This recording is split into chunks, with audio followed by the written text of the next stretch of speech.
Let us start with Omkara. Om.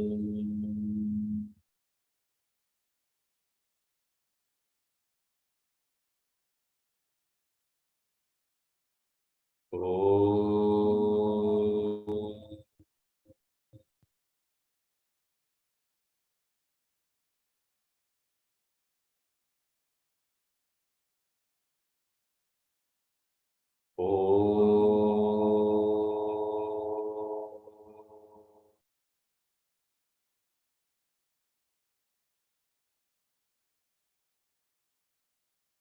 Guru Brahma, Guru Vishnu, Guru Devo, Maheshwaraha, Guru Sakshat, Parabrahma, Tasmai Shri, Gurave Namaha. Harihi Om, Shri Gurubhyo Namaha. Harihi Om.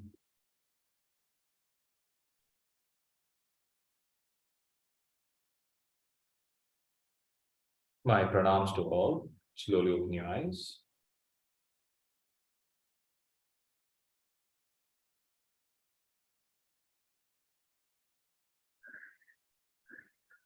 So today we'll continue the contemplation on Tripura Rahasya. In the previous chapter session, Maharaja Janaka gives the teaching of Atmangnana to Ashtavakra, and he brings the clarity about Samadhi, Nirvikalpa Samadhi, Savikalpa Samadhi, and Aparoksha Gnana, and how the Aparoksha Gnana, that I am consciousness, I am self, is attained by examining the ignorance, receiving the teaching from the Guru, and the right thought, that is Savikalpa, and then sitting in Samadhi, in Nirvikalpa state, the thoughtless awareness. So thoughtless awareness, he clarified that Nirvikalpa Samadhi is only for Vasanakshaya, but the real Atmangnana, Jivan Mukti, happens because of the Viveka received in the waking state through Shravana. So Shravana is the main, then Manana, contemplation, and Nidhyasa, based on the type of disciple, Tama, Madhyama, Adama. And Janaka Maharaja gave his own example of being a Uttama disciple, where he was able to realize the truth instantaneously, simply because he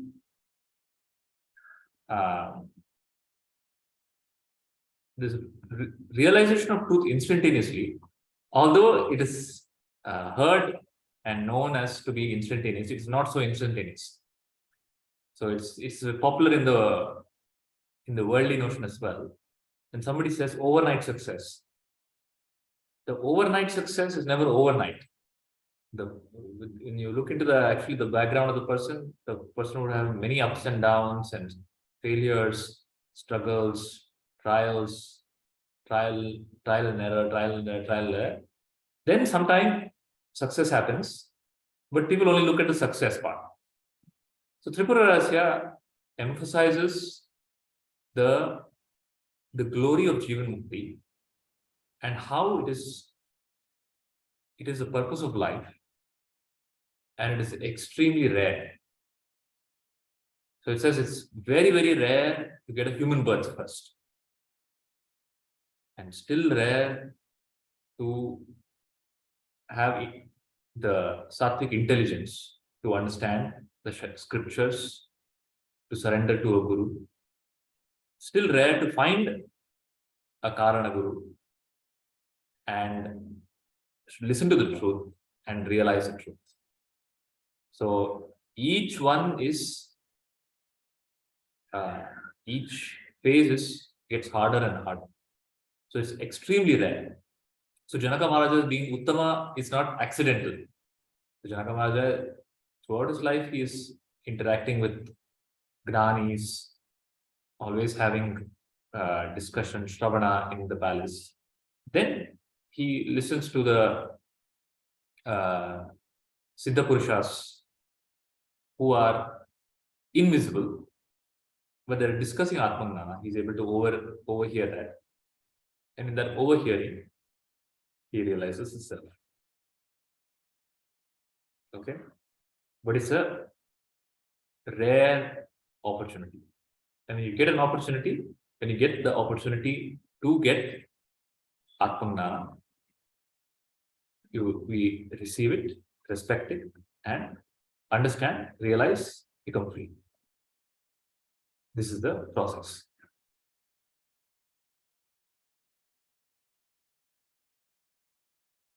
There are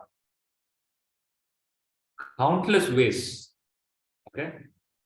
Countless and millions, and it's compound interest, it's multiplying ways to dream, to fall into dream, to get intoxicated. Okay, it's like you walk into some gathering where everything you touch makes you intoxicated. The water is an intoxicant, the fruit is an intoxicant. Okay, so nowadays you see these people getting creative. I saw this person who makes very realistic cakes. Okay, have you seen that? He keeps a book in front of the table, but then it's not a book. He cuts it. It's a cake. Okay, then he puts an apple. It's not an apple. It's a cake. It looks like an apple, but it's a cake. He keeps a water bottle. It's not a water bottle. It's a cake. Then he keeps a pen. It's not a pen. It's a cake.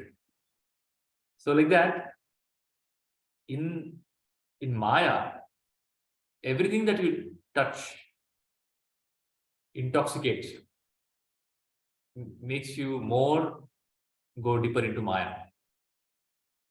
Okay, there are a million ways to get intoxicated, and you're always in a perpetual state of intoxication. Where in this world of intoxication can you find that truth?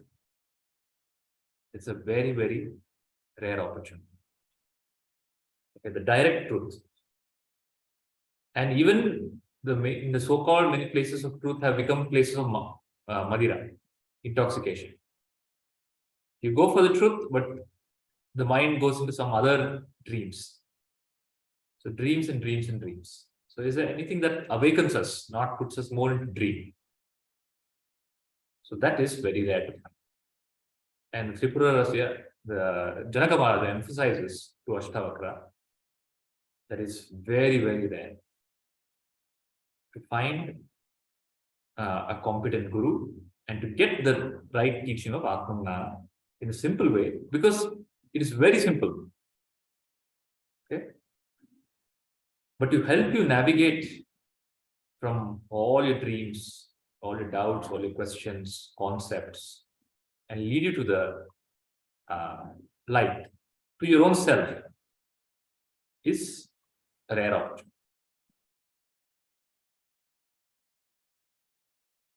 Okay. So in today's new chapter, Bhagavan Dattatreya has completed the story of Janaka. Now he's having a dialogue with Parashurama. He's completed the story of the self-realization of Ashtavakra through the teachings of Janaka. Now he's telling Parashurama, he's summarizing to Parashurama. Then when he summarizes, and he summarizes the nature of self, and he brings clarity upon what is moksha. After hearing all of this, Parashurama has many questions. Okay. And what these questions are, what is the summary, what is the answer given by Bhagavan Dattatreya is what we covered today. Okay, any doubts so far?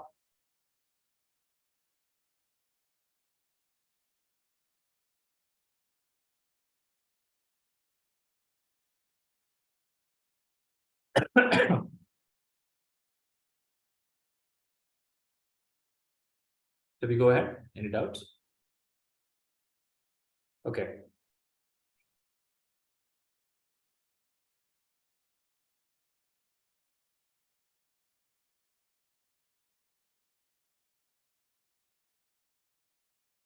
One thing about Bhagavan Dattatreya had told, I think when we started the Tripura Rahasya, trying to introduce, give the background of what caliber of what level of master Dattatreya is. So there is Bhagavan Dattatreya is of the highest order of teachers. Okay? He doesn't ever talk about any lower concepts or lower practices or ideas or sadhana. He only talks about the highest. So in this conclusion, he's saying, after telling the story of Janaka and Ashtavakra, he's concluding saying, you always know the self. That is the only thing that you always know. It is always evident to you. How is it evident? You see in your any experience. Okay, whenever you make this statement, I see the world, I do, I go, I come. In any statement that you make, or any perception that you have, all your statements, all your experience only prove that the light is coming from you, that I am experiencing. It's only pointing out to the source, which is I. Okay? It is always there. Then what is this question of self-realization? He goes on to tell this self-realization itself is absurd because you're always realized. You cannot get self-realized because the self is always realized. The self-realization is possible if you are unrealized. Okay, but you can never come out of I. You can never come out of consciousness. And you have never come out. You have only known and always continue to know self. Self alone is your eternal knowledge. Okay, but that gets covered. So he tells, Bhagavan tells, so there is, everything is a thought, right? What is the world? You see the world is a thought. Now, how many thoughts are there?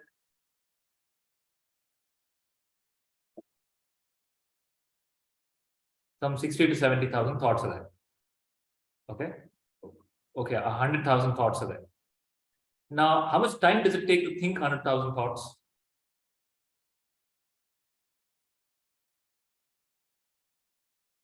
So your thought is appearing. You can only have one thought at a time.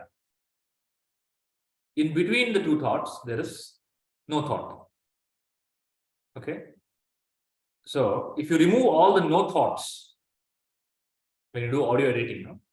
When you record audio, so the software removes the pauses, the gaps in between. One button and it removes all the noise. And your audio, which was looking like this big, suddenly looks this much. Because it's removed all the noise and the silence and the pauses in between. If you remove all the thoughtlessness or the gap between the thoughts, all the thoughts, maybe 5 minutes. Okay, that means 23 hours of self is your reality. The literally 24 hours you have. In that 5 minutes is thought. In that 5 minutes, your life you experience. Okay, of thought. But what is your real experience is the 23 hours of self, which is background. That is what you always know. And that is what you are. Just because the 5 minutes of thought come, it's to tell that it covers the self is also absurd. How can the 5 minutes of thought cover the 24 hours of the background? And even in that 5 minutes of self, even in the 5 minutes of thought, the background is still the self.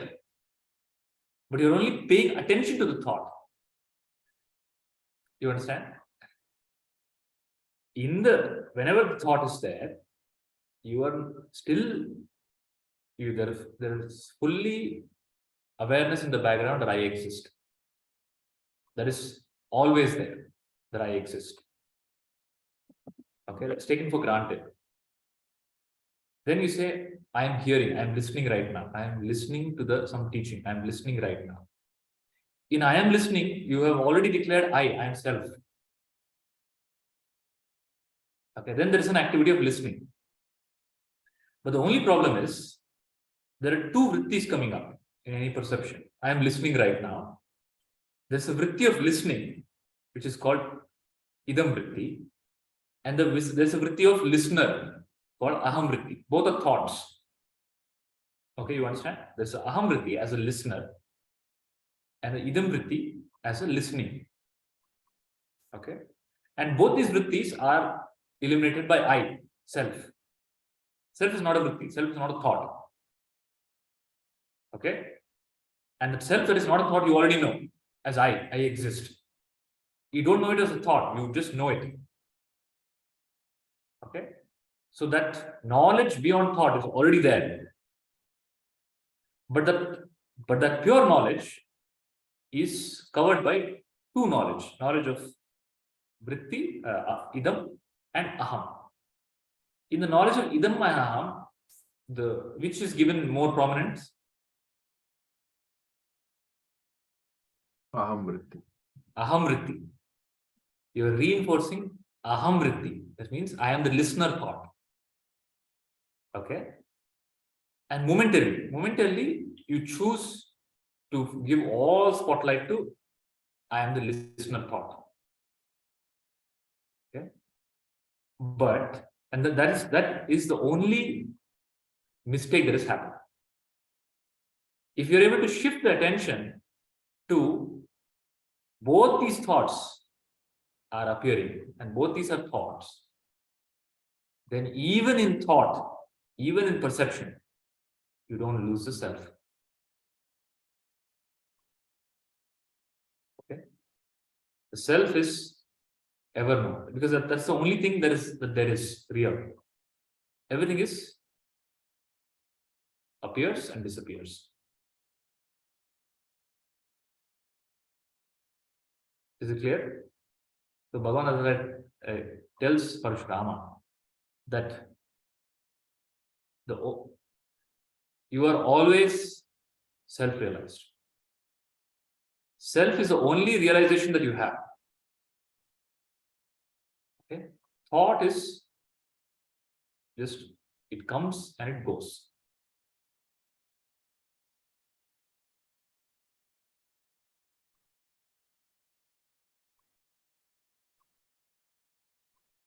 So any doubts that I am not self-realized?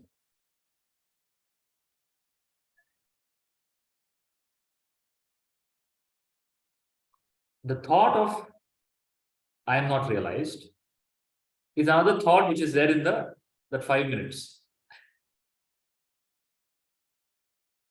But the 23 hours, what is your realization?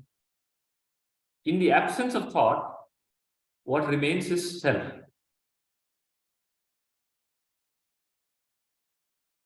In thought, when thought arises, the only mistake that is happening, what is ignorance is, the idam vritti and aham vritti, you are paying attention to aham vritti, missing out the fact that I am the light illuminating both these vrittis. So the gnana, atma gnana, brings the illumination that I am the one who is eliminating both the vrittis.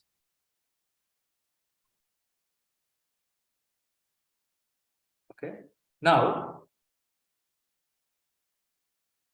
for this to happen, there's one more concept or one more thought in the mind. There's a thought of in and out. When you say idam vritti is outside, aham vritti is inside. Correct? Aham vritti is inside. So the example is given of a dream. You have a dream. In the dream, a tiger is chasing you. Okay, and you have palpitation. You have fear. Okay, and you're running. Then where is the fear and the palpitation? It's on the inside. It's a subjective experience. Where is the tiger? It's on the outside. Okay, so tiger is out, palpitation is inside. Okay, there's a boundary. Now, when you come out of the dream, both the tiger, the palpitation, and the boundary, there are three things: in, out, and the boundary of in and out. All three are in. All three are within consciousness. So Rahasya tells there is nothing outside of consciousness. Okay, there is nothing outside of self. Everything is in self. And what is in self? All these concepts. A concept of inside is in self. A concept of called outside is in self. A concept of boundary, this is in, this is out, is in self. And what is a concept? It's a thought. Okay, and where is the thought? It's in consciousness. So the thought, he's telling, the thought is in consciousness, is like that object that is there in the mirror. In the mirror, you see an object. Everything is in the mirror. Can it jump out of the mirror? You see an apple in the mirror. Can that jump out of the mirror? It cannot. It is dependent on the mirror. Okay. All these concepts, in, out, up, down, time, space, all the concepts are in consciousness. And the only mistake that we are doing is identifying with these concepts. Like in the dream, you identify with the dream body. The moment you identify with the dream body, that identifying one concept results in identifying with the concept that tiger is outside. Okay. The moment you identify with the waking body, the tiger and everything, dream world becomes inside. You understand? It depends on what you're choosing to identify with. You choose to identify, let's say, you identify yourself as the body. Then, like a male body, you choose one concept. You narrow it down to one concept, male body. Then you start identifying. Then if there's a room full of women, you feel, oh, I'm the only man here. Okay. Then it is not a room full of women. Let's say all of you are in a conference. All of you are technologists. The moment you identify with technologists, that you become free from that concept. Now you are unified. That's you experience unity. You understand? The moment you shift your attention to some particular identity, the ripples of concept that it creates are different. The moment you identify with the dream body, the dream world and the dream tiger and the dream realities, the dream dualities become real. But the same thing that was real in the dream, when you identify with the waking body, becomes unreal. Now, what can you identify in the waking body? So the waking body will become unreal. Do you understand the question? Oh. Could you repeat, Guruji? When you identify with the dream, in the dream, you are nicely having ice cream in front of Eiffel Tower. Eiffel Tower is on the outside. The joy of the ice cream is on the inside. Okay, but the moment you identify with the waking body, when you wake up and identify with the waking identity, the ice cream, the dream body, and the dream world, and the dream time and the dream space all get consumed as in you. Okay, it's happening in the mind. And okay, they all become unreal. Why did it become unreal? Because now you have identified with the waking body. In the dream, they were real because in the dream you are identified with the dream body. Now, what can you identify in the waking so that the waking experience become dream unreal? Self-identify. By identifying that which is real. Okay, if you identify with something that again becomes unreal when you go to dream, then it's a problem. Now, how do you get out of this? Is by realizing the answer given in Tripura is, in the dream, you had a dream experience. Okay, let's say you got $100 million lottery. You got an experience, and when you got the experience, it's real. Please understand. When you get the experience in the dream, you don't know it's a dream. It's a real experience. When you wake up from the dream, it becomes an unreal experience.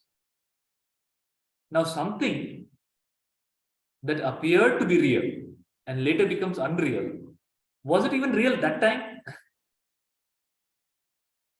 You understand? That means when you got the $1 billion also, it was unreal. Not just because you're waking up from it, it's becoming unreal. Because if it's real, even if you wake up somewhere, that $100 million should be there. You understand? The fact that it's becoming unreal, that means even in that experience, it was unreal. In the same way, your experience right now, although appearing to be real, is unreal. How? When you go into the dream from the waking, the entire waking world and the waking experience becomes unreal. It's the same case. Whatever happens in the dream happens in the waking also. When you go into the dream, you experience something as real, then you come out, then you realize it was unreal. So we now told the logic that if something is becoming unreal, that means it's going away, getting washed away. The moment you change the state, that means even in that state, when you were experiencing, it is unreal, but you are deluded that it's real. You understood? Any argument there? By that logic, because the waking experience also disappeared when you go into the dream, the experience that you're having now is also unreal. You can tell, okay, it is appearing to be real now. But please understand, because it disappears, it is unreal. The only reality and what is reality is the question now. If the waking experience is unreal, dream experience is unreal, what is the reality? That reality is self.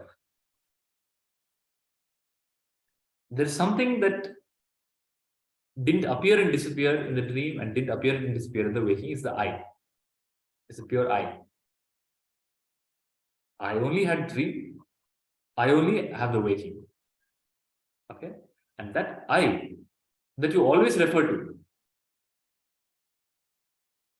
the absurdity is, Dattatreya tells, it is so self-evident. People are always telling I. Okay, you see the body changing, you see the world changing, you see death, you see that you're going to a dream state, you see changing the worlds, you have all this experience. Yet, how can you still not realize the I, that I am not changing? Have you ever experienced changing of the I?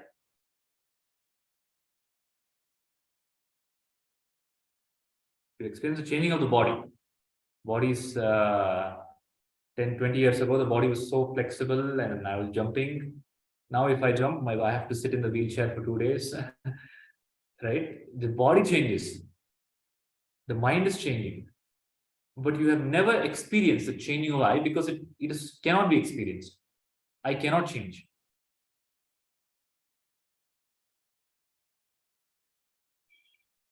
Do you understand that? When this whole thing is happening in and out, tiger coming in the dream, the Eiffel Tower, the $100 million, the losing of all of that, the gaining, again coming back to the waking state, again losing of the waking state and going back into the dream, and complete annihilation of all of them in the Nirvikalpa Samadhi. If it still doesn't point out to you that you are not changing any of this and nothing is happening to you, do you understand? When you lose the $100 million in the dream, nothing, and you wake up from the dream and you lost the entire thing, nothing happens to you. But when you lose in the waking state $1 million or 10 rupees, then something happens. Why? Because still you are identified with, you're still identified with the changing. You still identify with the perception. Without knowing that in a few hours when you go into sleep, you will completely forget about all of this. This entire thing will be wiped out. And that is Maya. When everything is in front of you, self-evident, all the facts, all the proofs, but still you don't see it. That is called Maya. It's right in front of your eyes, but you don't see it. You know for a fact that you have never experienced anybody else, but you still think there are people in the world. Okay, you know for a fact that you're always a self. That's why it said in the Brahmanamali, Asangoham. You know for the fact that your nature is Asanga. You have never got attached. See, if you are the person who gets attached, oh, I'm attached to my child, I'm attached to my parents, I'm attached to my body, I'm attached to my job, I'm attached to my house. So you say that. But it is you who drop all of that.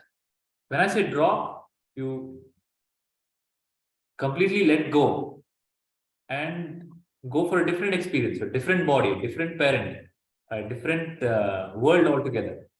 If you are attached, could you do that? And that proves you are asanga. But then there is a thought that comes, I am attached. Now, the problem with Maya is you are giving reality to the thought and not to your own nature. This is the gap. My own nature versus concept that arises in thoughts. You understand? So the more you realize my own nature, what is my own nature? My nature is non-dual. There's no duality. My nature is formless. My nature is asanga. Even if I want to, I cannot get attached. My nature is pure awareness.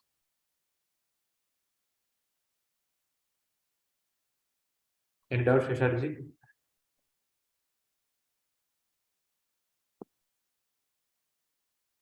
No, Guruji, because the initial question that I was asking, does the Buddhi needs to realize, like, there is also thought in that way. Yeah. Now, from the point of view of self, what is the answer to that question?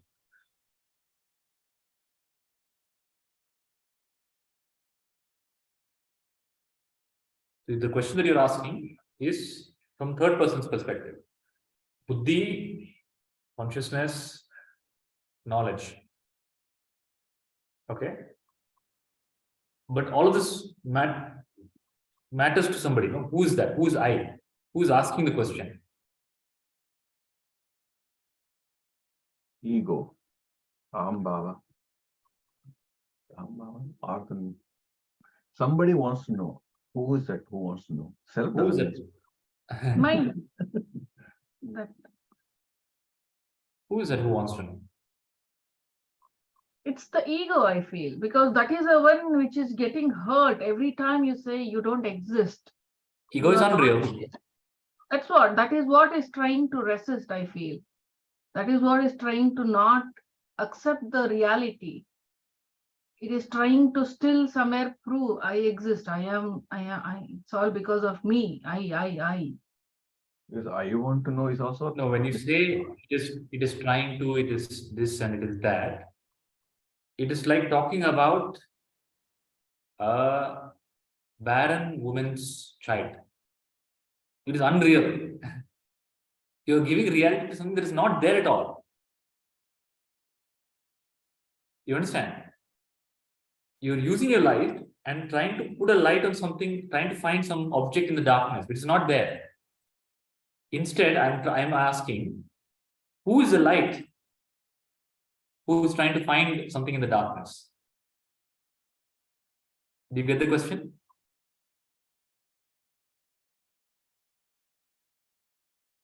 that is also thought. Is it that I want to know is also thought?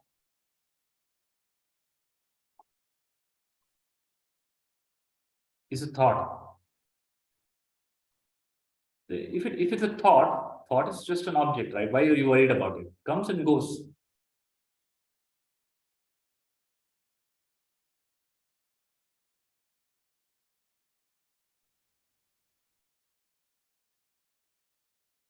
Who is that I? That I is the unchanging self. And to the unchanging self, the moment you recognize, oh, I am that unchanging self, then then there's no question, there's no answer.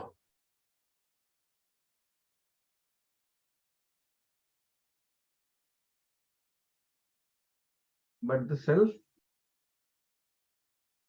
Why should the unchanging I ask questions then? It doesn't need. It doesn't. It is this corrupted mind that is doing all this questioning, isn't it? Corrupted mind is another concept. Okay.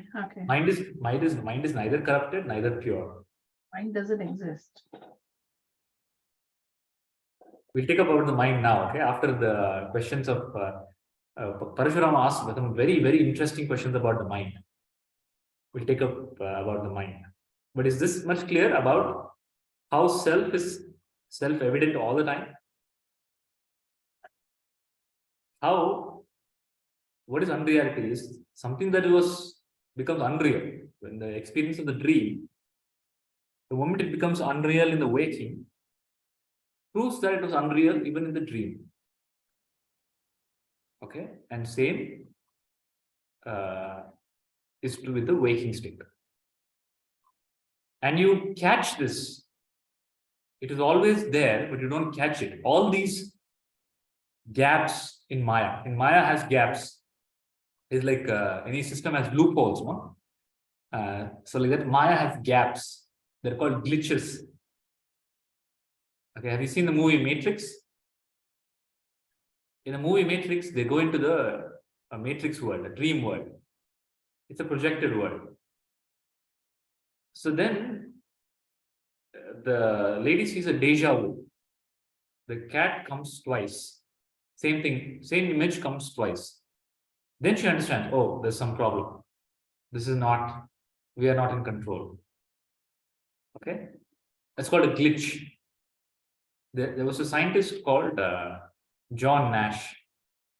It's a movie called Beautiful Mind. It's a true story. He's a Nobel Prize mathematician. He's a brilliant guy.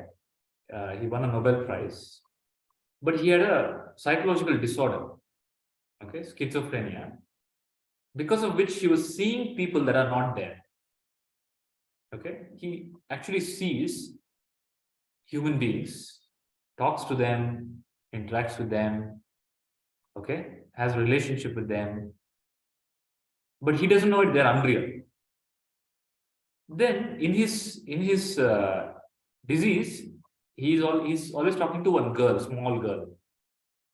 He's talking to a few other people, and among one of them is a small girl. She's not real, she's only in his mind. He gets older, then he realizes, I'm getting old, but this girl is the same age. She's not growing old. Then it hits him that she's not real. I'm hallucinating her. In the same way, when you look at certain gaps in Maya, it will hit you. Oh my God, I am not changing. My body is changing, but I am not changing. I am asanga because nothing I'm holding on to, the waking, dreaming, deep sleep, samadhi, nothing, none of these states are touching me. Okay? By understanding these glitches in Maya, you realize that what is not you, what is you. You understand?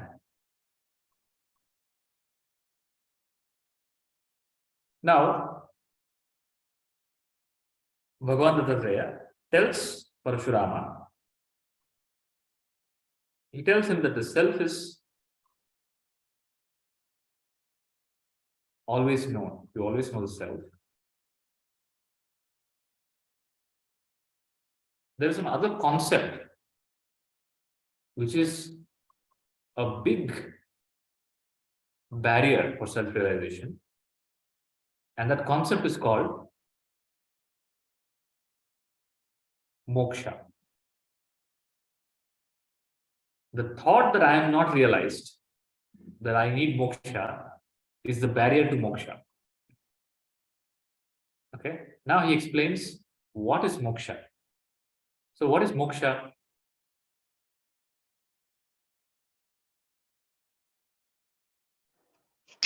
Liberation from the cycle of birth and death. Liberation from the cycle of birth and death. Are you liberated from the cycle of birth and death? No. Okay, so when you said moksha is liberation from the cycle of birth and death, there are multiple things happening here. First of all, there is a cycle of birth and death. Is there a cycle of birth and death?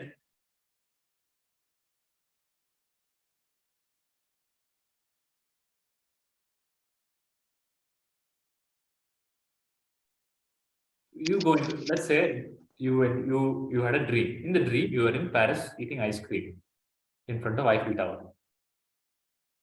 Somebody comes there, meets you, and you're talking. Then that person asks you, where were you born? What will you tell? I would tell the exact place because that is in my memory, right? You will tell the exact place. You will tell some place, okay? Because Yeah. you will not leverage the waking state memory. You will probably tell I was born in America. No. Even in my dream, if somebody asks, I would say Udupi because I was born in Udupi and it's there in my memory. Have you never fabricated memory in dream? Sometimes yes, but most of the times I would have a basic recollection of where I was born or who my parents are or what my family is. Ay Baba, that is a fabrication in the dream. It's not a reference to the waking, because the moment if you refer to the waking, you'll wake up from the dream. Whatever you're telling the answer, either it can be close, it might be close to the waking state reality, or it can be completely something else. But whatever answer you give in the dream is fabricated at that moment. Yeah. Okay. Now, that which is fabricated, you have a concept that I was born. In the dream, you were born. But was that a real, were you really born? You just appeared that moment in Paris out of nowhere with a memory that you were born. With a Yeah. memory that, okay, maybe past life, which all of that is what? Dream. Yeah. To tell moksha is freedom from the cycle of birth and death. This concept of cycle of birth and death is a dream, first of all. Now, freedom from that is another dream, because the self is never bound. Okay? The freedom and the bondage both are in self. Okay? The moment you say freedom from something, that means you're putting something out of consciousness and you need to get that. So Dattatreya explains to Parashurama, there's no such thing outside. If you are the self now, then what is the question of moksha for you?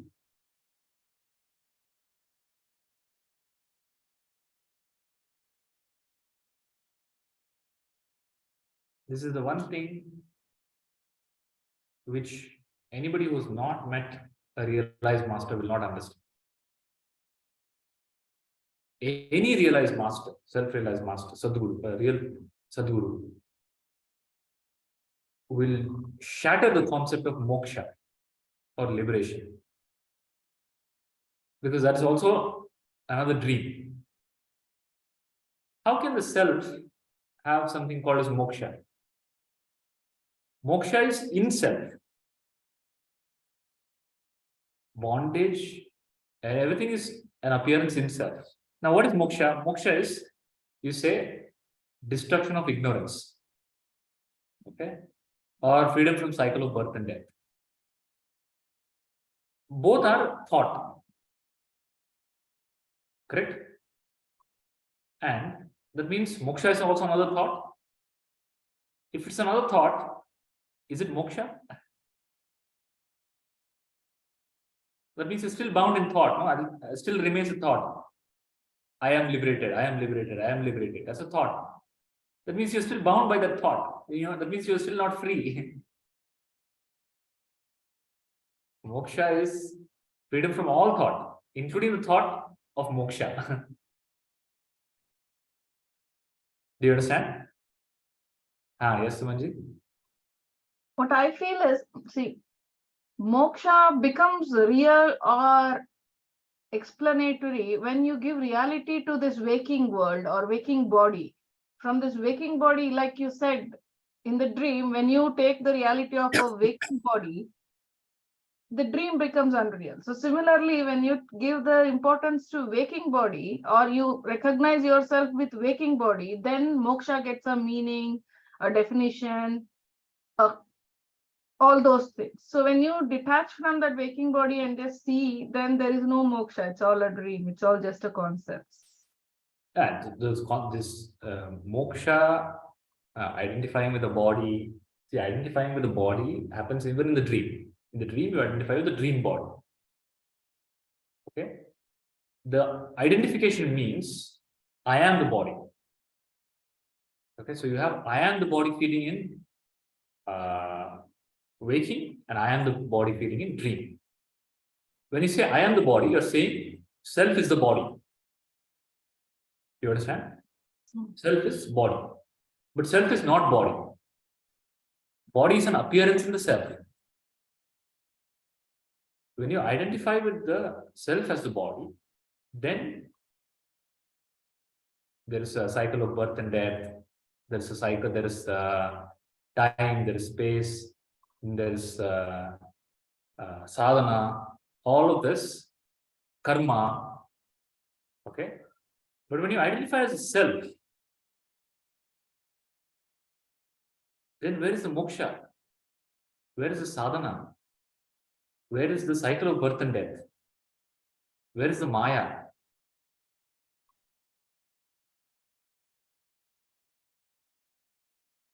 So the real understanding of moksha is, what is the understanding of moksha? It is my nature. I am self, and self is ever liberated. Or to say that to associate the word liberation with the self is absurd.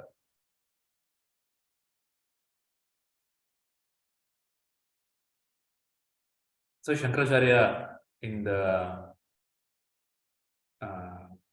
Nirvana Ashtakam. Nirvana means moksha. In the Nirvana, he wrote a poetry called Nirvana Ashtakam. Have you anybody heard? Manobuddhyankara Chittaninaham Shivoham Shivoham. In the last stanza, he tells, Na bandham na muktam Gurur naiva shishya Chidananda rupa Shivoham Shivoham. I am neither bound, neither liberated. To say I am liberated is to be bound by a thought that I am liberated. You understand? The moment you acknowledge I am liberated, you are creating a duality. Oh, I am liberated, there is something that is not liberated. So moksha is, the real sense of moksha is that I am consciousness. I am beyond even liberation. Liberation is another concept. No thought can bind me. No thought called mind, no thought called body, no thought called identity, no thought called guru, no thought called shishya, no thought called bondage, no thought called liberation, no thought called waking, no thought called dreaming, no thought called samadhi. Because all these thoughts come and go in me. They are all the 5-minute activity. I am the 24 hours background. You understand? I pervade all of them. Shishya, is it making sense? There is no moksha. So all the effort was futile.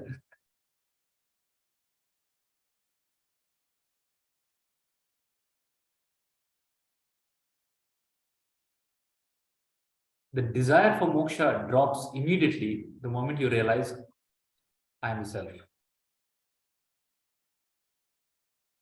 So people have a concept. This moksha business is a very complex game. First is, what is the premise of moksha? The premise of moksha is you are not mukta. Okay? The premise of moksha is, that means you are not mukta, you need to become moksha, you need to get moksha, correct? That is the premise. Is that premise true? Who is this I that they are telling is not mukta in the premise?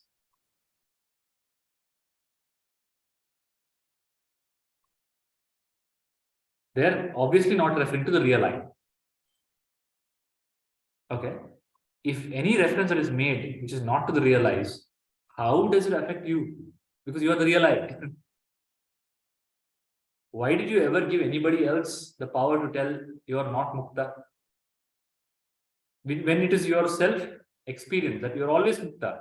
You are mukta from the waking state, you are mukta from the dream state, you are mukta from the deep sleep state. Samadhi, meditation, can you meditate for more than 20 minutes? You are mukta from meditation. It cannot hold you. Can you hold any identity for a long time? You are already mukta, ever mukta. So the premise of Atmanjnana is yourself, which is the truth. Any other premise that tells, oh, you need to become the self, you need to get mukti, then please understand there is the foundation itself is wrong.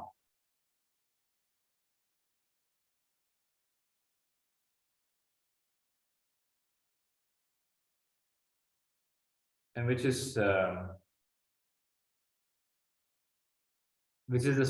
state of practically the whole world now. Okay, the premise is you are not mukta.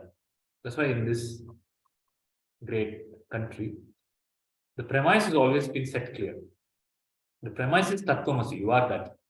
Now we'll talk. That is the premise. So premise of Tripura says, you are that, you are consciousness. Now you tell me any question, doubt you have. So it will resolve that to again come back to I am that. You understand? It is not okay. We will start from where you are and then we will go somewhere. We will start from the truth, which is you are that. Whether you, whatever question you ask henceforth, it doesn't make any difference to you being that. Okay, whatever your past, future, present is, doesn't make any difference to you are that, because you are that. You are consciousness. Now, from the premise of your consciousness, you tell me why you think you are not consciousness, then the Guru will help you resolve it. That is the approach. You understand? Any other approach is not an approach at all, because your starting point itself is wrong. How can you arrive at the right solution with the wrong premise? Are you getting it? Rashmiji, Veena? Yes, Guruji. So you have to tell me. Yes, Guruji. Guruji has horns, is it? What is this Guruji about? Why you are not Guruji? What does the Guruji have that you don't have? Just because I'm wearing an orange dress, I'm Guruji?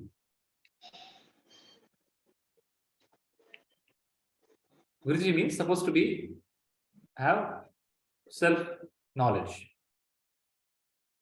You tell me you don't have self-knowledge? Rashmiji? I do. That's all. Veena, you don't have self-knowledge? You're not mukta? If you say you're not mukti, you have to tell me why you're not mukta.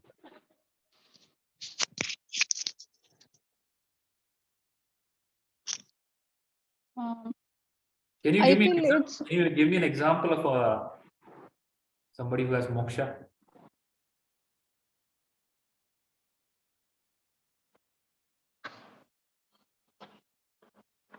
maybe Buddha or Sadguru. Okay, maybe you don't know for sure. Now, what makes you think that Buddha is liberated?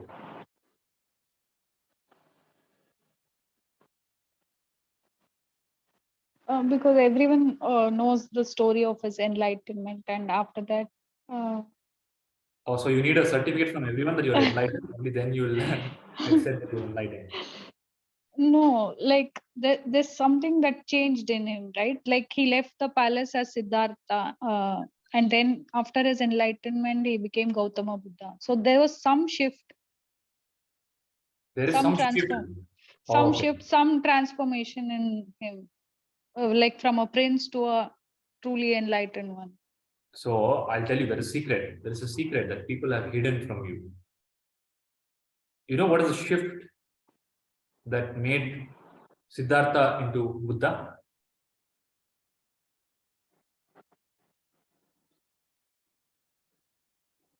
Tina? No, I'm not sure. Okay, first of all, can you guess if the shift was external or internal? I think it was internal only. There's some realization that There's some realization. I'll tell you exactly what the realization is. That shift that Buddha had, he was sitting under the tree. His body had completely almost broken down. Okay. He could not even cross a river. He'd become very weak.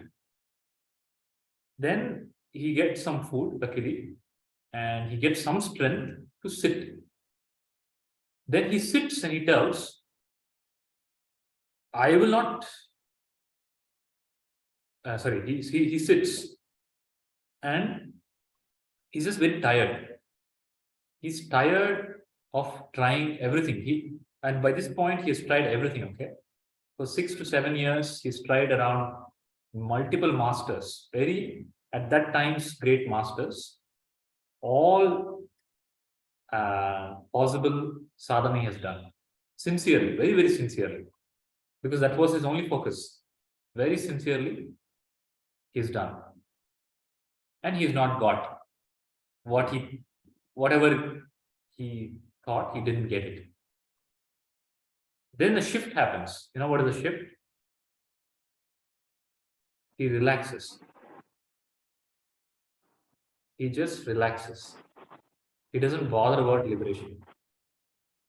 He drops the idea of liberation. Because that's causing too much momentum. Instead of taking him to himself, he's taking him away from himself, he's making him to a doer. So he drops the idea of liberation. Okay? When he drops the idea of liberation, he has no more thought. Because the liberation is supposed to be a highest. If you drop that, what more is there? It's dead end. He relaxes. In his relaxation, he realizes, oh, I am already that. I am the self. He calls it nirvana. So what happened? The shift that happened is a nirvana happened. Vana means one is sound. Sound is thought. His mind became absolutely still, thoughtless. There was one thought that was running constantly. What is the thought?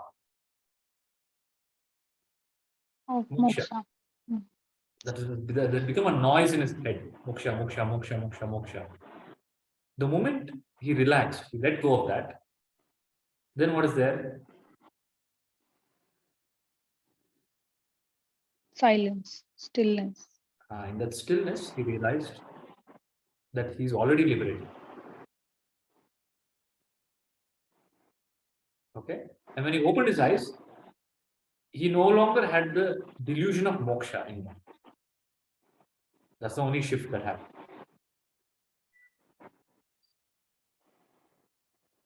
Now I'm telling you, you can have that right now. You don't have to struggle like Buddha, leave the palace, leave the Udupi, go to the forest. You don't have to do all that. You can be smart.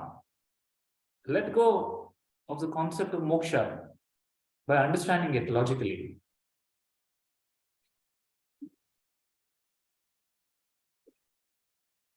Now, if moksha is something that you can get, okay, if you think you can get, now I don't have it, I will get it. That means it is an object. Right? Only objects you can get.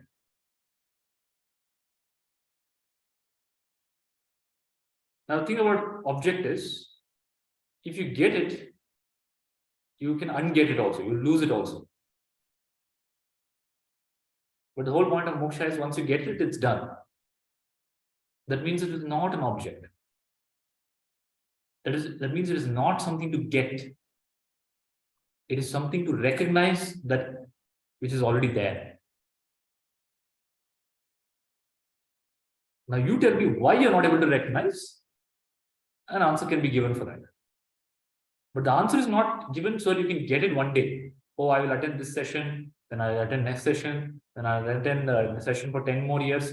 Hopefully someday I will get it. No. Whether you attend this session or don't attend, it is already there. You are already that right now. In your own experience, you immediately get a thought when I say this, oh, but I don't experience this, but I don't feel it. What was preceding that thought? Veena, did you get a thought? I am not enlightened. Yeah. What was preceding the thought? Nothing. No thought. In the Hmm. no thought, you were enlightened. Hmm. You Yeah. understand? In the thought, and when you got the thought, I am not enlightened. Where did that no thought go? Where did that state of enlightenment go? It is there in the background. Hmm. You understand? You're only choosing to see the foreground when some thought comes. Yeah. Yeah.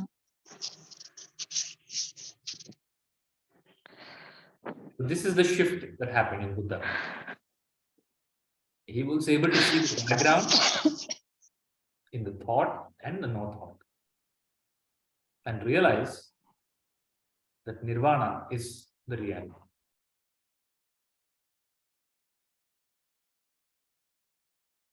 Any doubts about moksha? Anybody wants moksha?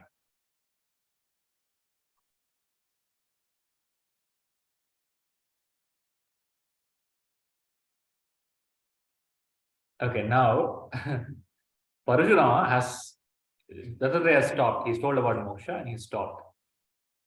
Parashurama has some very interesting questions.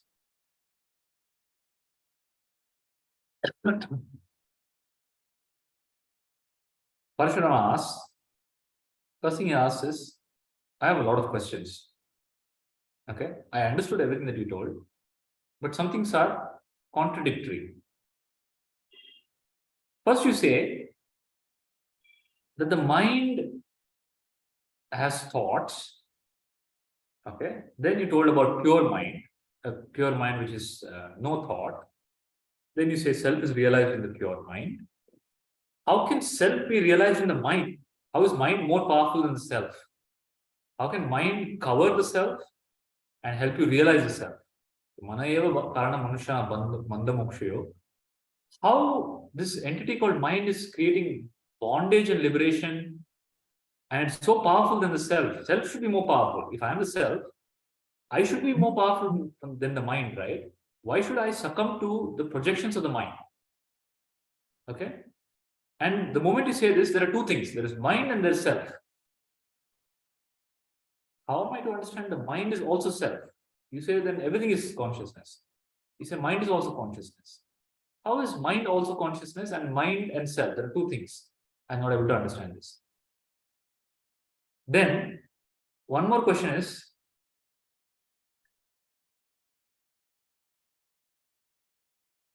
so the mind has ignorance. In the ignorance, you say, I see the world. Shasharji? Guruji, when Parshurama is referring to the mind, is he referring to manas or buddhi or both? He's the word used here is he's referring to buddhi actually. And the Buddhist, the exact reference he's giving is knowledge, the entity of knowledge, that where knowledge happens. So the buddhi in general is called as the mind. So whenever we say mind, think about it as, in fact, for the purpose of the next discussion, whenever we say mind, it's antakarana. Manas, buddhi, ahankara, chitta, because buddhi is a thought, ego is a thought, manas, which is memory, is a thought, chitta, memory, is a thought. Okay? A faculty in which thought arises is mind. Is it clear? So whenever you're identifying it as buddhi, manas, ahankara, chitta, ultimately is what? Thought, right? So the faculty in which a thought arises is manas. Is manas, is mind. Because manas, when you say manas, you're breaking it down to antakarana, right? Manasu, buddhi, ahankara, chitta. Here, when we say mind, we are referring to the overall, everything, in which these four appear. So you cannot draw a line. This is buddhi, this is manas, this is ahankara, this is chitta, because everything is thought. A thought called buddhi arises in consciousness, goes back. A thought called manas arises in consciousness, goes back. Thought called ego arises in consciousness, goes back. Thought called chitta arises in consciousness, goes back. But where is arising and going is in mind. He is referring to that. Clear? Then he says, you told that the whole universe, you gave me the Vedantic example, the whole universe I'm seeing is Maya. Okay? And you gave me the example, Vedantic example, snake and rope. You told me there is a rope and I am seeing a snake. But the rope is consciousness, snake is world. But if that's the case, why is everybody seeing a snake? Okay, why somebody doesn't see something else? Why somebody doesn't see a dragon? Somebody doesn't see caterpillar? Why is all our projections the same snake? Okay, if it's all Maya, we should also different Maya. How everybody is seeing the same snake on that rope? I understand there's only one rope, but at least hallucination should be different, right? Everybody should hallucinate a different word. How is it everybody is hallucinating the same word? Next question. Then he tells,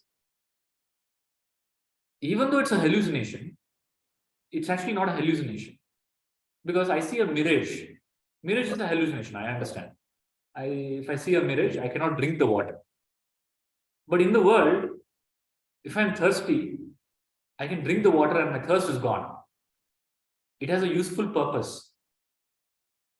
You understand? So everything in the world, how can you call it Maya? Because it has a useful purpose to me. If I'm hungry, if I eat, it is not Maya food that I'm eating. Because if I eat that food, my hunger is gone. How can you call it Maya?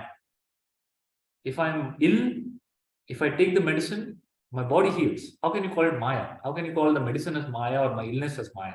Because I'm experiencing it. Next question. Are you all liking the questions that he's asking? Then he's telling, so you tell mind, you say consciousness, then you say self is always realized. If I am the real self all the time, how can I slip into unreality? Okay? If I'm slipping into unreality now, what is the hope that I know the reality and again I won't slip? If you say I'm ignorant, you're the self, no, you're the Brahman, you're consciousness, but you're only ignorant, you're getting covered, you're getting lost into thoughts. Okay, fine, I'll realize myself. What is the guarantee? Again, I won't fall back into the same trap. Because I was always self. I was always pure consciousness. Then I chose, you say, I chose to identify with the body for the experience of life, of my creation. What is the guarantee that I won't do that again? I will realize Brahman. Then one day I will feel again I am alone. I will project another world. Then I will create another body. Then I will identify with another body. In that I will experience 4 yugas. Then there are so many Brahmas. Then again it will perpetuate. No? Again I am in the cycle of birth and death. What is the hope? That realizing, just because I'm realized, I won't fall back into delusion again. The questions of, what is this? Parshuram. Is it a valid question? Anybody have the same question? Yeah, all are valid questions. All are valid questions. So to be continued, serial to be continued in the next episode. If I tell the answers now, then it's difficult. But see the moment he asked this question, so in the chapter what happens is, the moment he asked these questions, Dattatreya is very happy. You're asking the right questions. Okay, that tells him, see, please understand, people think that a gnani is Trikala gnani. That means he knows everything. He's supposed to know everything. Gnani knows the self. He knows the truth. He doesn't, for him, thought, world are Maya. In his own mind, thoughts don't arise. They are only whatever required, the momentary thought arise. Okay, there's no solid thought patterns, a flow of thought continuously running in a Gnani's mind. Now, how can a Gnani know the continuous flow of your thought? To tell the Gnani knows everything that I'm thinking is absurd, because he doesn't know his own thoughts. He's become free from the chain flow of thoughts. He knows only truth, self. And thought is non-self. Thought is insentient. To say the Guru knows your thoughts and to think that the Guru has to assume, he has to know, he has to enter your mind, know what you're thinking and answer the question is absurd. So Dattatreya tells, until the disciple asks the question, Guru doesn't know what is running in your head, because mind operates in various ways. Okay. What is various ways are? It is a web. Have you seen a web? The spider's web is there. You pull any part of the web, you make a net. Okay, you see, like when you play tennis, or you see the net, right? There's a net. In the net or the web, you pull any part of the web, the whole thing will move. Like it will create a ripple. In the same way, it is very hard to tell where a thought is coming from in one person's mind. The question is something, but its root is something else. The feeling is something. Maybe the person has, oh, I want to become. The person asks, oh, Guruji, please tell me, I want to realize God. Okay, just by that question, you can't assume that that person is seeking God. For all you know, he might be just seeking some attention. Okay, he's probably lost some money and he wants some God to solve his problems. So how these web of thoughts are working? What is the chain? What is the link? It's very hard to tell. So Dattatreya tells, what is happening in the student's mind, the Guru cannot know. You have to ask the question and resolve. You have to tell, this is where I'm stuck. This is the block for my liberation. And that is called, in Vedanta, what you popularly know, this whole web is called Vasana. Okay? But Vasana is not the problem. There is something called as Bandha Vasana. Okay? There is Bhoga Vasana and Bandha Vasana. Vasana is of two types. Bhoga Vasana and Bandha Vasana. Bandha Vasana is what gives you a sense of bondage. And for Jivan Mukti, and when Atmagnana is given, Vedanta Gnana is given, Vedanta Gnana destroys Bandha Vasana. Okay? It doesn't destroy Bhoga Vasana or other Vasanas. That is why you see Gnani continuing. So Janaka Maharaja, Bhoga Vasana is not destroyed. He's still a Janaka Maharaja. He's still enjoying the wine in the palace. He's still enjoying the gold on his skin, the silk on his skin, okay, the music, everything he's enjoying. But there is no Bandha Vasana. The Bandha Vasana is completely annihilated by Atmana.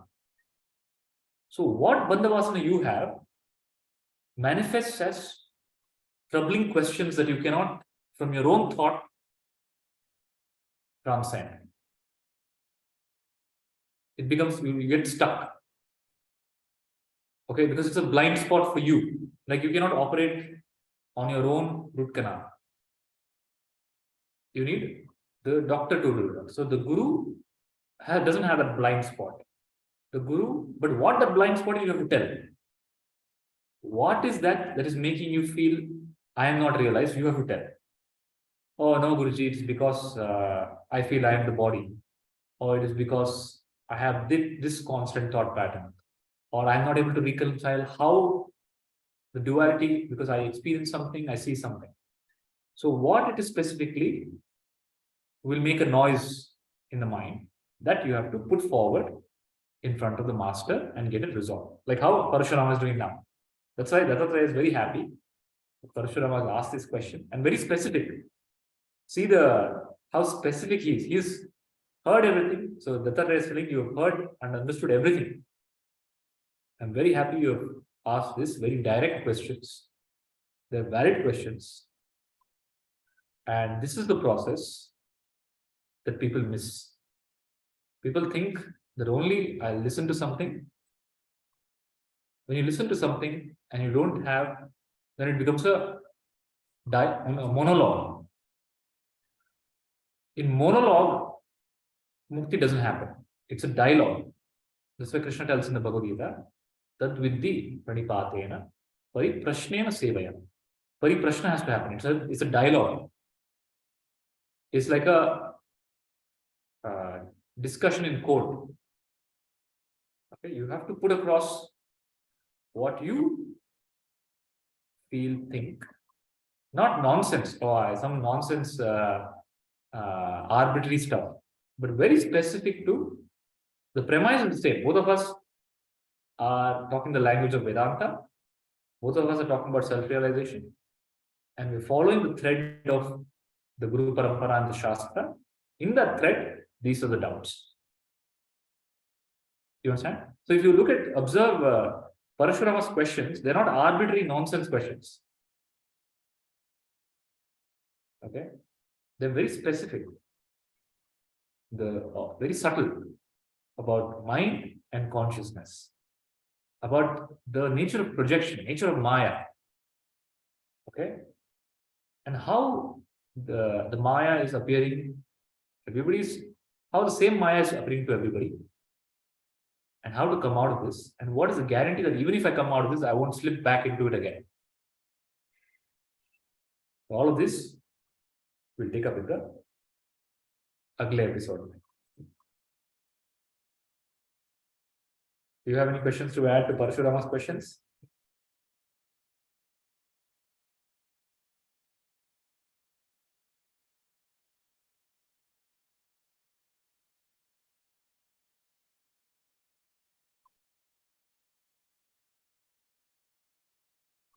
So, Shisharji, to answer your question,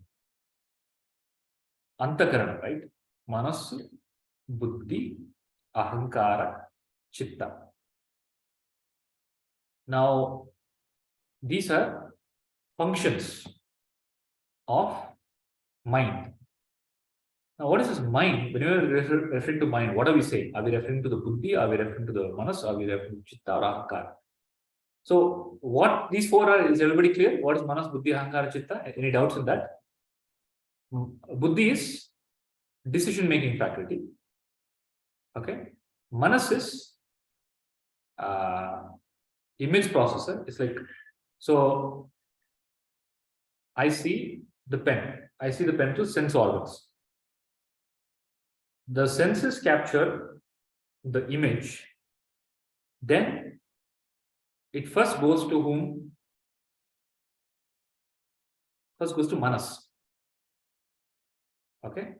Then the Manas pulls out, connects to Chitta. In Chitta, there is a image matching happens. This is a pen. A pen record comes up. Then the Buddhi makes a decision. Should I use the pen or should I not use the pen? Then when you use the pen, the Ahankara comes up. I wrote with the pen. Okay, all of these are thoughts. Nothing but thoughts. There's no such entity. There's no such entity about Buddhi. There's no such entity. So it's like this. The classical example given is Udupi example. Veena will know this example.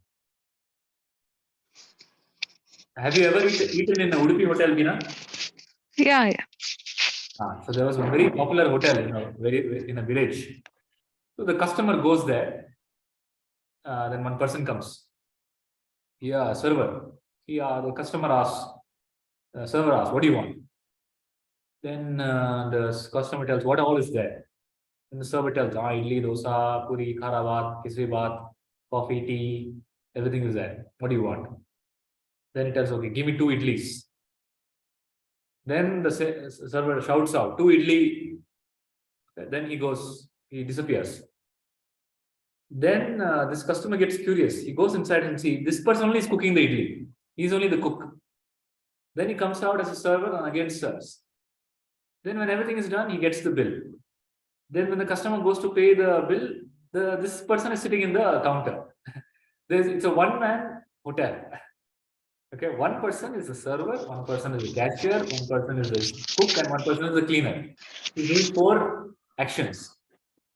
Okay, he's only cooking, he's only taking the order, he's only cleaning, he's only taking the money. Understand? In the same way, this mind is only one. It comes as the intellect, it comes as the manas, it comes as the chitta, it comes as the ahankara, as thought. Is it clear? Now, the clarity that's missing is, what is the mind? What is this entity? And the explanation, I'm just fast forwarding. I'm giving you a glimpse of what's coming in the answer that is there in the next chapter. So Sumanji is sleeping.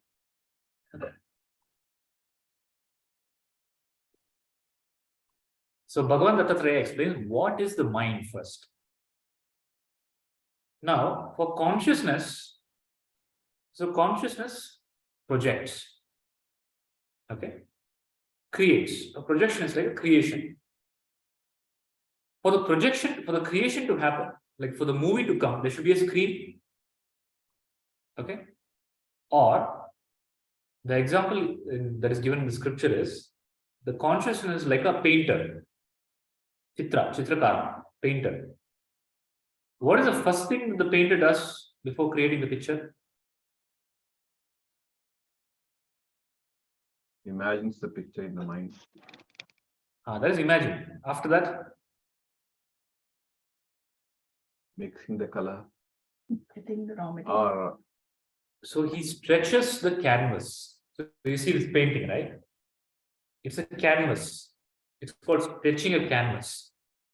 So first you need a canvas on which the pigments can be held. Who's going to hold the pigments? Some platform. The platform is canvas. And in consciousness, first a platform is created. The platform is called space. Akasha. Okay, so think of consciousness as beyond space, like space. And in that which is beyond space, space appears first. Space is canvas, nothing else, infinite, nothing else. It's an infinite canvas. Do you understand?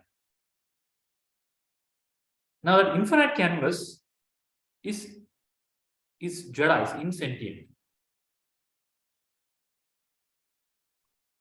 It's an object. But in consciousness, if something has to appear, example, you have a dream. In the dream, you're holding an ice cream, standing in front of Eiffel Tower. Okay? What is the Eiffel Tower made up of?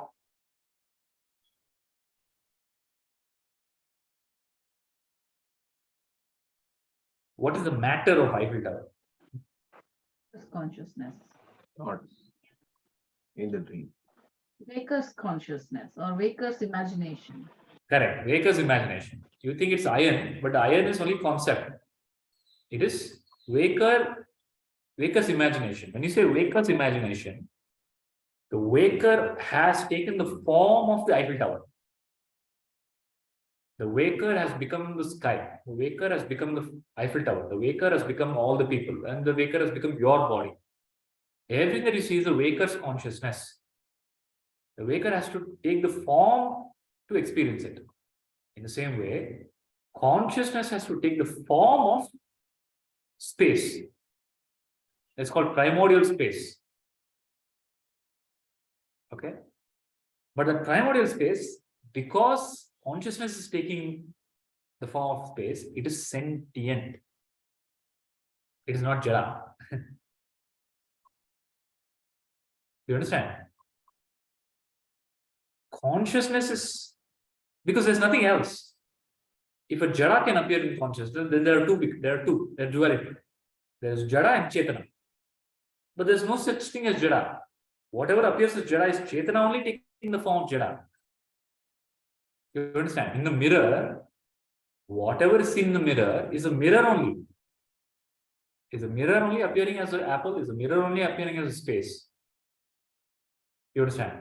Because if you remove the mirror from that, if you remove the consciousness from that, for example, what is this?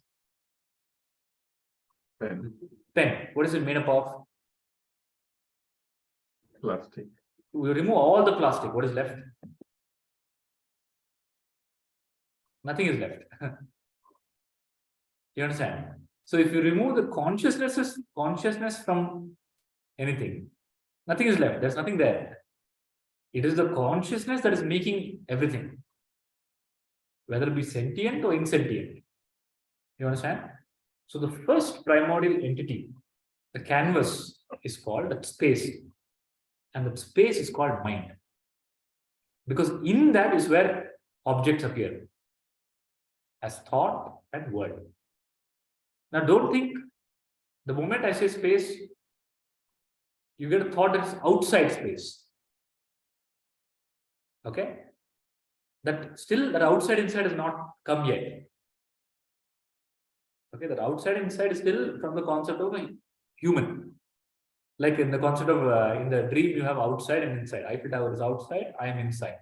But when you wake up, both dream and both Eiffel Tower and you were inside. In the same way, right now, everything is inside. Inside that space. That space is sentient.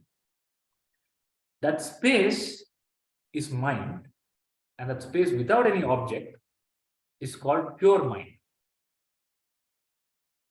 Okay? So what Ramakrishna Paramsa refers to as pure mind. Whenever you say pure mind, don't think pure means there's no impure thought or bad thought or evil thought. It has nothing to do with that. A mind with no object is a pure mind. Okay? In the pure mind, it is impossible to tell this is mind, this is consciousness. Because it's the same. Okay? It's the same. And in that mind, in that space, in that sentient space, thoughts, feeling, perception, world arise. You understand? Now you remove the thought, feeling, perception, everything. What remains is consciousness, which is ultimately known as just space.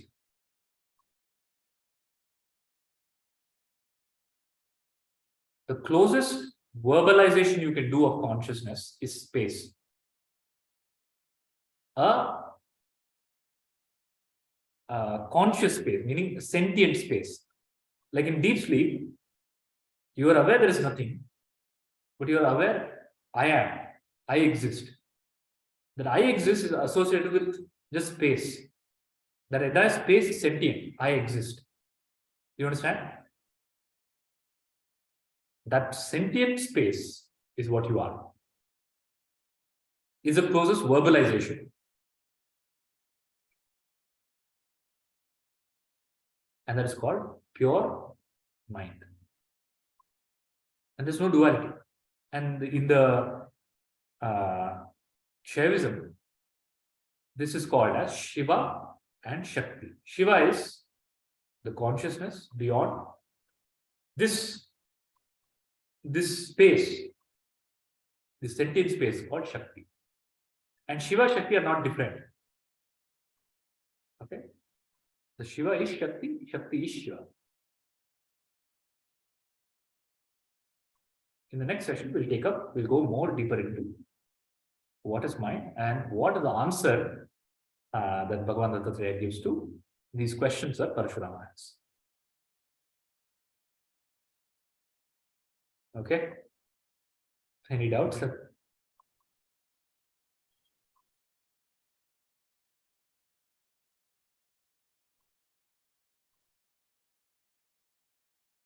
So whenever it is said there is no mind,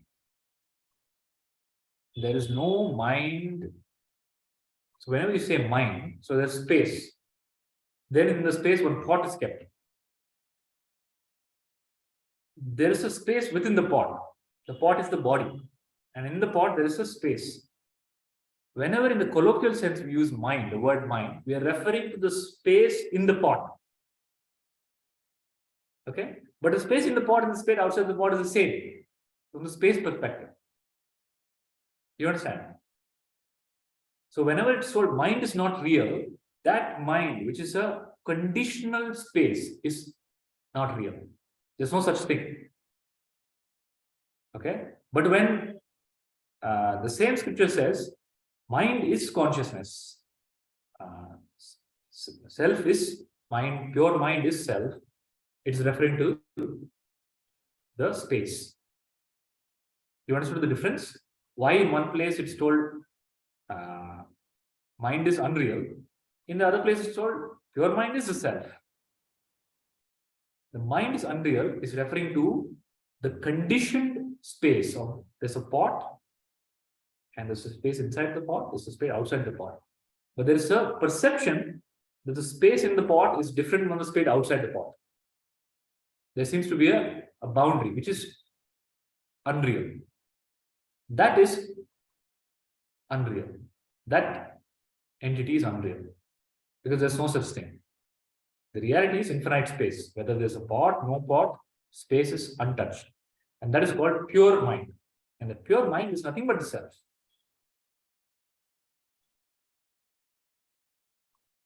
So to reconcile this, so all this reconciliation is what goes on in Atmangnana. All this has to be reconciled.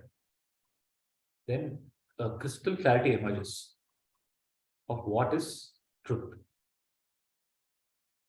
And from that, there is no fallback. Really, if there's no fallback or not, we'll find out in the next class.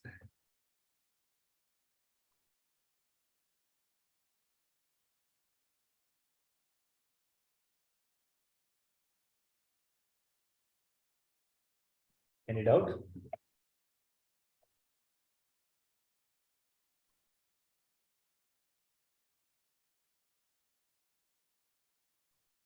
In that way, Nididhyasa is easy. Nidhyasa is easy. Easy in the sense, as you have told probably few, not in the earlier classes, but in a couple of years ago, it's like when you say if something comes, to whom is this for? It's for the mind or it's for some thought comes, yeah, it's for the mind, then just say it. So the mind or buddhi, whatever it just appears at that particular point in time. I don't know what I want to say. It's just think of the server. Yeah. Say one guy doing all the work.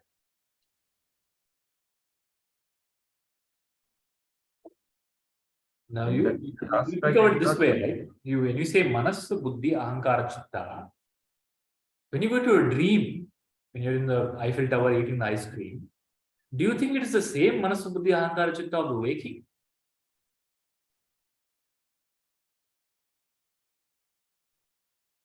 No, because it is a waker's imagination. So it is Moment to moment it comes.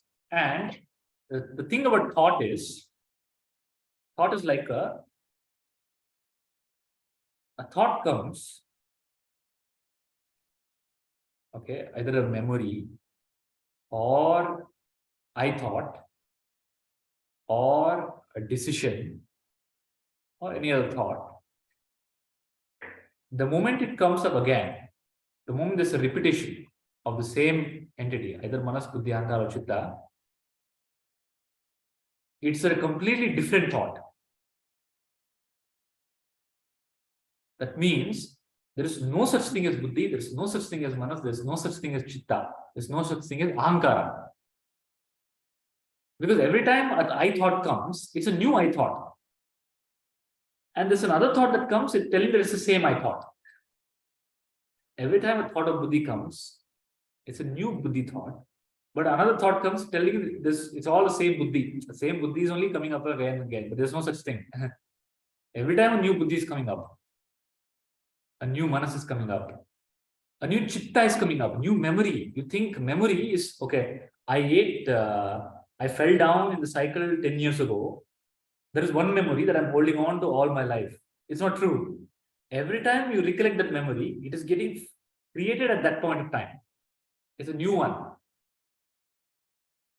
It's like in a dream, if somebody asks you, oh, which website did you buy the ticket to Paris?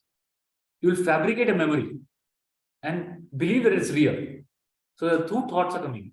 A thought of you buying the ticket and a thought of the thought that's saying that this is real, it really happened. But it never happened. You understand? So in that sense, buddhi, manasu, ahankara, chitta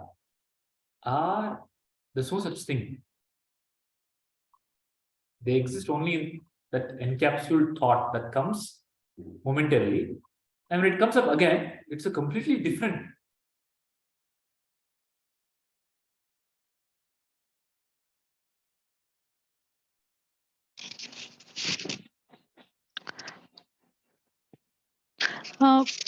Krishna ji, but chitta is the same, right? Like even in my dream, if somebody would ask, what is your name, I will still say Beena only. Or in case of Sheshadri ji, even in the dream, if somebody asks what's your name, he would say as Sheshadri only, not some other name.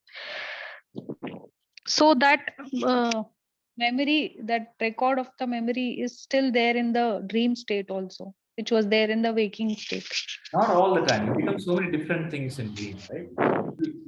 You have become so many different entities in the dream. Okay, name also changes in the dream.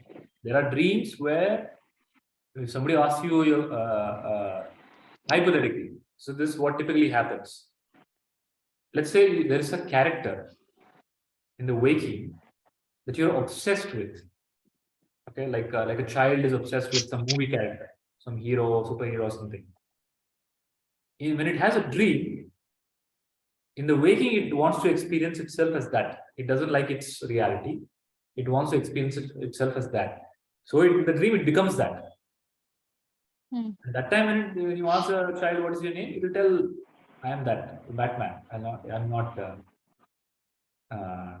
Shikshadri or Krishna or something. It will tell, I am Bruce Wayne. I am not Krishna.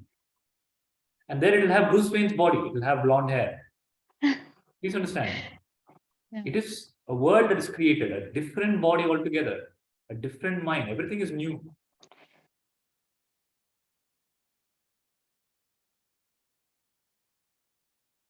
Memory is Maya. It's unreal. It is fabricated moment to moment.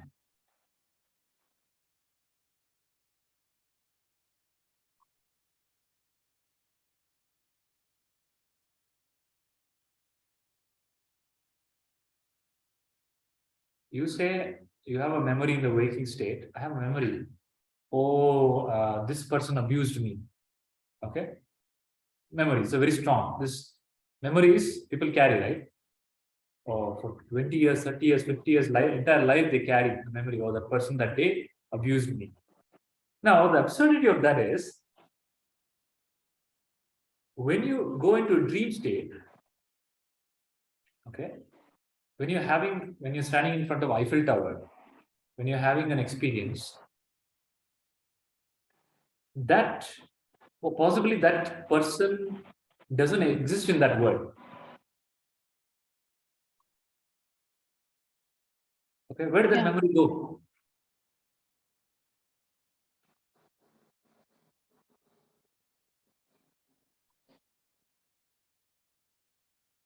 But if you are asked about okay, what happened, let's say in the waking state on January 1st, let's assume January 1st is your birthday. On January 1st, 2010, is when that memory happened, that somebody abused you very badly. And you remember January 1st, 2020, as my entire life I'll not forget, because I was so humiliated and hurt that day. Okay, and you live with that in the waking state. You go to the dream state, it is January 1st, 2020, and somebody asks you what happened on January 1st, 2010, or you're talking about how you're celebrating all New Year's, you will possibly have a completely different memory of January 1st, 2010. You understand? Which in the dream state, you are absolutely clear really happened. Because that's what a state is supposed to be. When you're experiencing the state, it is the absolute. There's no other absolute than that.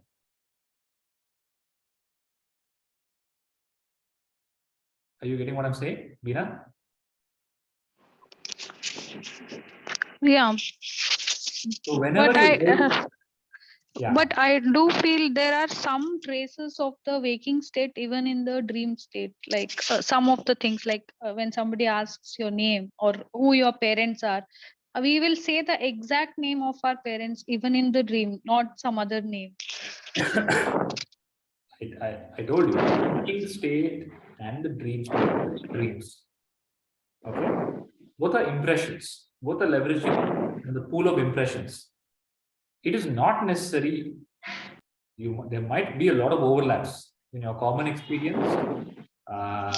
There might be, okay, I have the same body, I look the same, I have the same parent, both in the waking and the dreaming. But there are also cases where everything is different. Yeah. Sometimes, yes. It's a completely different world, like something we would have never seen at all. We imagine in the dreams. Not sometimes. All the time it's different. Okay. Let's see. First of all, you are making a comparison between two states. You are right now talking about the way a state, dream state, by telling this is the real state and that is the unreal state. Correct? Yeah. Your premise right now is this is real, that is unreal. This is waking, this is a real, that is unreal. That itself is false.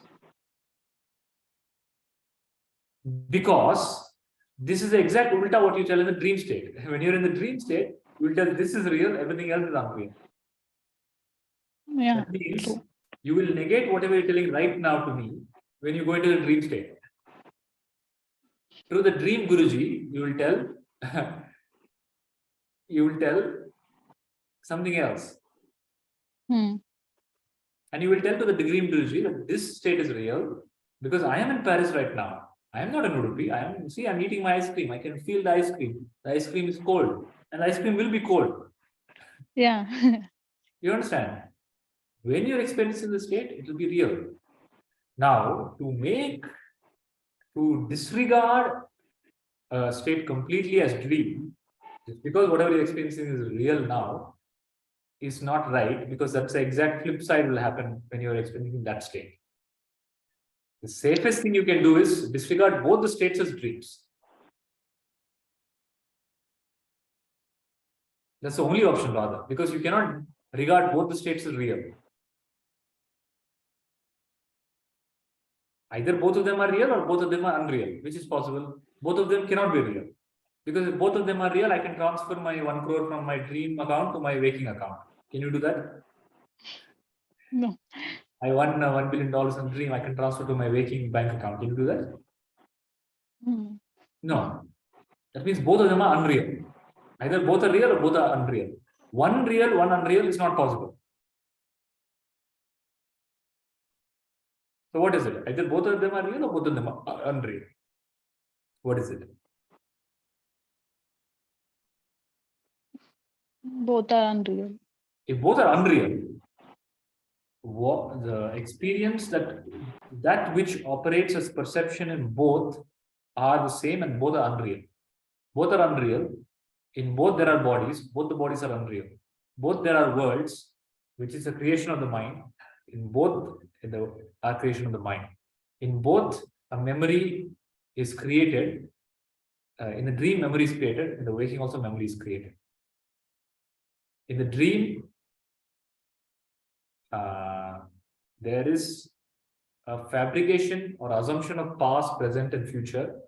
Same is with the waking.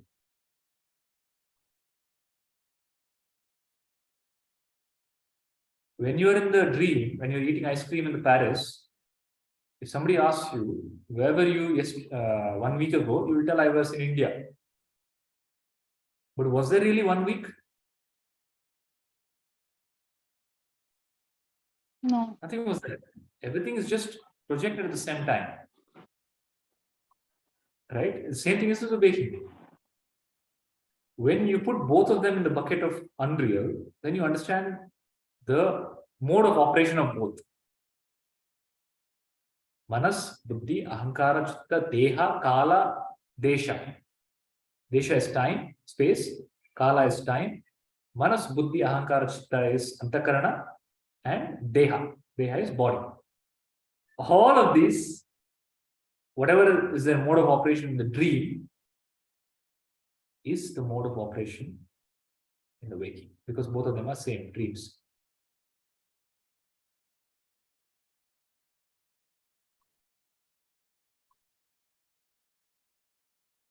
And that which doesn't change in both is the I.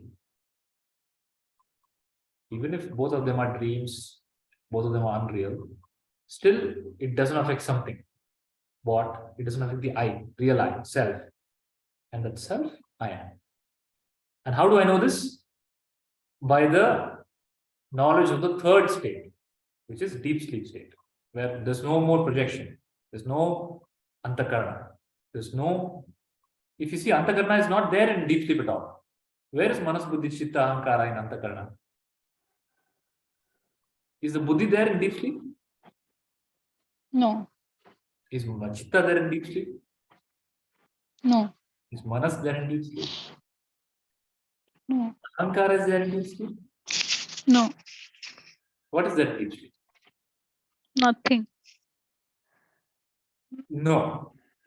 There is something, there is a light in deep sleep that knows nothing is there. If nothing is there, who is the one who is knowing nothing is there? There was a guy who was brought into the court as a witness. The other side lawyer is asking him questions. He asked him, when the murder happened, where were you? He tells, I was in my house. And nobody was there in my house. Then the lawyer says, objection, my lord. The witness told there was nobody in the house, but he was there in the house. You understand? In deep sleep, to say nothing is there is false. Because you are there. Somebody to see that thing is there, right? Yeah. And that you is the self. And that you is called Pratyekatma. So when the Upanishads say, I am Atma Brahma, they're referring to Pratyekatma, that the guy in the deep sleep, the innermost self.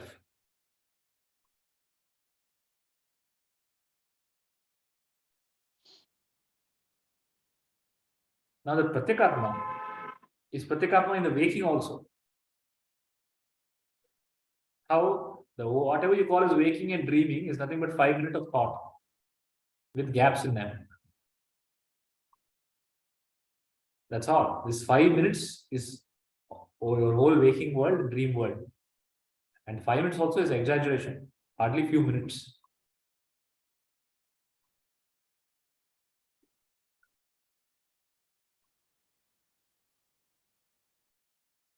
No thought, no word. In the waking, if you don't have thoughts, what is your experience of world?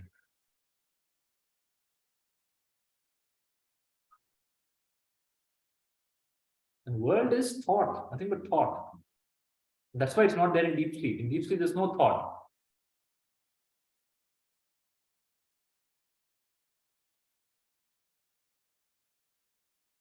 Now, you don't have to become thoughtless in the waking.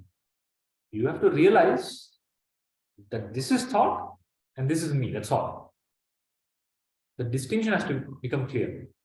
Now you're confusing thought as me. You understand the problem? The object you're confusing as subject.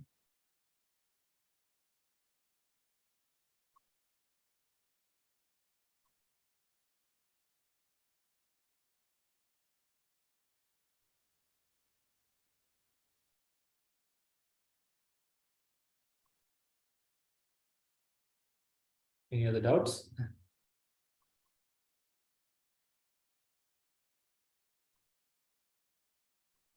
Stop identifying with body. I am not the body. Stop identifying with the mind. I am not. I think Prabhuji's statement, I am not the body, mind has to become further broken down. I am not the body. I am not the intellect. I am not the manas. I am not the chitta. I am not the ego. I am not any thought. I am consciousness.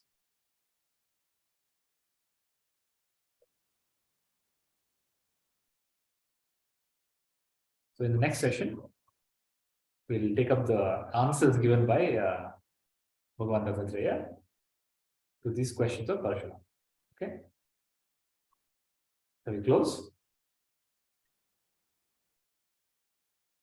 Loka samasta sukino bhavantu.